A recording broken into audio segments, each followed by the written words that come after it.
Hi, my name's Jessica. I'm here with Town Administrator Jim Johnson. Hi, Jim. How are you? Hi, Jessica. How are you? Great, thank you. Thanks for having me in today. Thank you so much for being here. Yeah. So can you start by telling me a little bit about what it is the Town Administrator does in Walpole? The town administrator is responsible for the day-to-day operations of the town. I ultimately report to the select board who run the operations for the town, but ultimately everything kind of falls back to me day to day, and then a big policy type of decisions that the board makes. So it's been a fun experience. I've learned a lot from it. I've been in Walpole now almost 18 years. My kids go to school here. My wife works in town also, and we really like it here. It's a great community. That's one of the reasons why we decided to settle down here. That's excellent. And can you go into a little bit more of what your day-to-day life might look like, or a little bit specifically what you're focused on right now? At this point in time, I'm mostly focused on balancing the budget, making sure that the next budget is set to go and ready for consideration of town meeting. Some of the other projects we work on is the Fields project out on Route 1A, which was recently opened about 6 to 8 months ago. Constructing some of the larger buildings. We recently finished the police and fire stations, council on aging. We've turned our attention to the new middle school project located right off of Washington Street. So basically I get to oversee those projects and working with the various department heads or in the schools department with the school superintendent. It's a really fulfilling job to see some of these things go from plans on a piece of paper to actual buildings. So it's fun. Great. Yeah. And can you tell me a little bit about your background in local government and how you got to where you are today? Sure. I started when I was at Merrimack College. I was a poli-sci major, and went in, got a couple of jobs as an intern in different towns, in Concord, and in Wenham, and in Acton, and bounced around a little bit, learned how the different departments work. And then I was fortunate at the age of 25, I came here from the town of Townsend, Massachusetts, where I was the town administrator for a few years. I was hired as the assistant town administrator, for which I served about 10 years as the assistant town administrator. And then my boss decided to leave for another town, and fortunately I was chosen as the town administrator. So it's been almost 8 years since he left, and a lot has happened in those 8 years. So it's been an interesting ride. I'm lucky that I have over the years I've had good select boards and good finance committees and good members of the school committee. I've had 2 superintendents here, both of which I get along with very well. So it's kind of all over the place, but it's been a good experience here in Walpole, definitely. Back in 2015, before you were appointed as town administrator, you're quoted as saying, "I've recognized that I don't know it all, and I'm always willing to learn." Can you tell me about an important lesson that you've learned during your time as town administrator? Well, I look back to really the last 2-3 years. None of us saw COVID coming, and something that government wasn't very good at the time was changing and being able to adapt on the fly from one day to the other. We always had strict open meeting law rules. We always had town meeting has to be held at such and such date, the first Monday in May or the third Monday in October. And all of that really went out the window.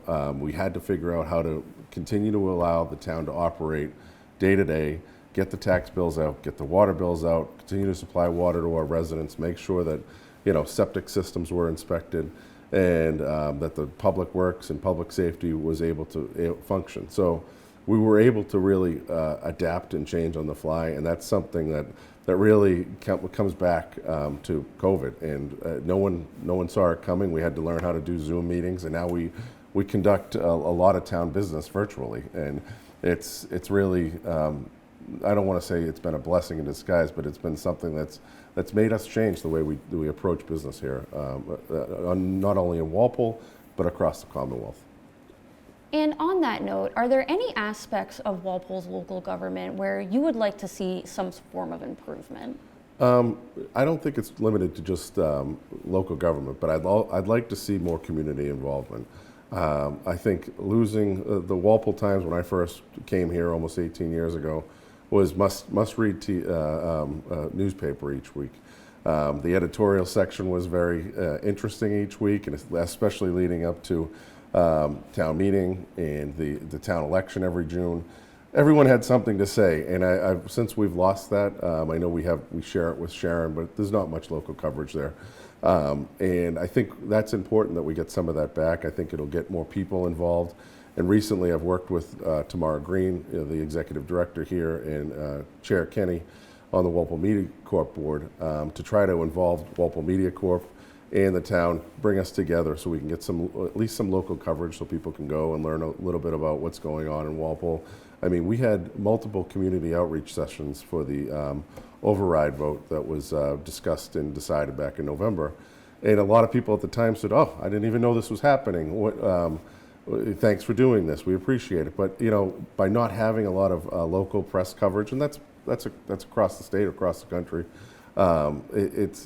it's definitely a detriment in some cases, and it's unfortunate.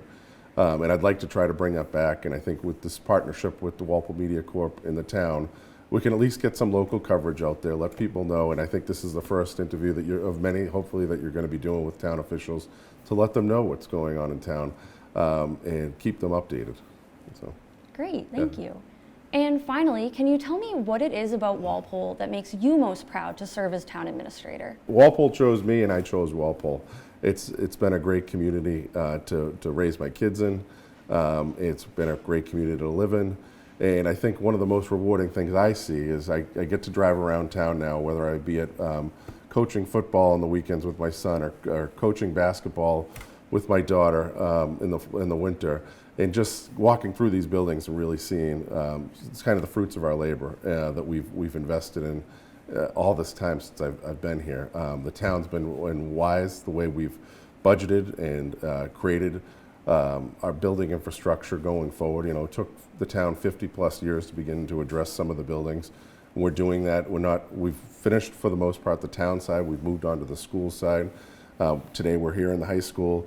We're currently undertaking a feasibility study to possibly expand the high school within the next 3 to 5 years. So we're planning. We constantly plan, and I think one of the most rewarding things is to go into the police station and see the new station compared to the building that was built in the early 1880s, where the police station was housed, and it's just rewarding to see all those projects go from plans to actual structures. So. It's been enjoyable. I like this town. I don't plan on going anywhere. I have a great select board to work with, and I'm fortunate to be here. So I'm appreciative of that. Thank you so much. Thank you for taking the time to do this. I thank Tamara for taking the time to tape this and everything. And I'd like to have it be an ongoing thing, even if it's just once a month or something. Sit down with you guys, talk to you a little bit about what's going on in and around Walpole. That would be enjoyable. Yeah, that would be great. Thank you. Thank you.